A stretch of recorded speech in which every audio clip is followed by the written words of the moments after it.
ఈ లక్షణాలు మీలో ఉన్నాయా? అయితే కిడ్నీ స్టోన్స్ కావచ్చు. కిడ్నీ స్టోన్స్ ఏర్పడడం అనేది చాలా సాధారణమైన ఆరోగ్య సమస్య. ఇది చిన్న ఇసుక రేణువుల నుండి పెద్దగా కూడా ఉండవచ్చు. మన మూత్రంలో ఉండే కొన్ని రకాల లవణాలు మరియు ఖనిజాలు గట్టిపడడం వల్ల రాళ్లుగా మారి ఈ సమస్య వస్తుంది.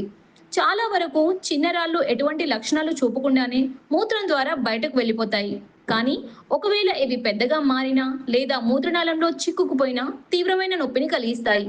ప్రారంభ దశలోనే ఈ లక్షణాలను గుర్తించడం చాలా ముఖ్యం. ప్రారంభ లక్షణాలు ఎలా ఉంటాయో తెలుసుకుందాం. వెన్ను లేదా పక్కటెముకల కింద తీవ్రమైన నొప్పి ఉంటుంది. ఇది కిడ్నీలో రాళ్లు ఉండవచ్చు అని చెప్పడానికి అత్యంత సాధారణ లక్షణం. నొప్పి అకస్మాత్తుగా మొదలై చాలా తీవ్రంగా ఉంటుంది. ఇది సముద్రంలోని అలల మాదిరిగా వచ్చిపోతూ ఉంటుంది.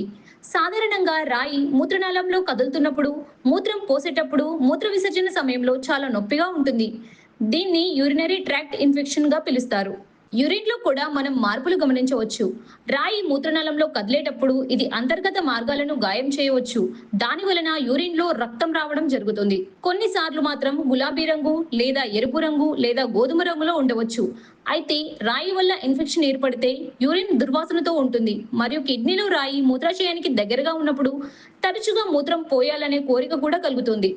అయితే మూత్రం చాలా తక్కువ పరిమాణంలో వస్తుంది. కిడ్నీలో రాళ్ల వల్ల కలిగే తీవ్రమైన నొప్పి నాడీ వ్యవస్థపై ప్రభావం చూపుతుంది. దీనివల్ల వికారం లేదా వాంతులు వస్తాయి. ఇది కూడా ఒక ముఖ్యమైన ప్రారంభ లక్షణం. ఒకవేళ రాయి నాళంలో అడ్డుపడి మూత్రం నిలిచిపోయి ఇన్ఫెక్షన్ ఏర్పడితే జ్వరం, చలి, చెమటలు పట్టడం వంటి లక్షణాలు కనిపిస్తాయి.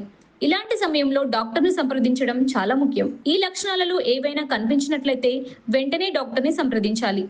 ప్రారంభ దశలోనే గుర్తించి చికిత్స తీసుకోవడం వల్ల సమస్య తీవ్రం కాకుండా నివారించవచ్చు. ఎక్కువగా నీరు తాగడం, ఉప్పు తక్కువగా తీసుకోవడం వంటివి కిడ్నీలో రాళ్లు రాకుండా నివారించడానికి సహాయపడతాయి.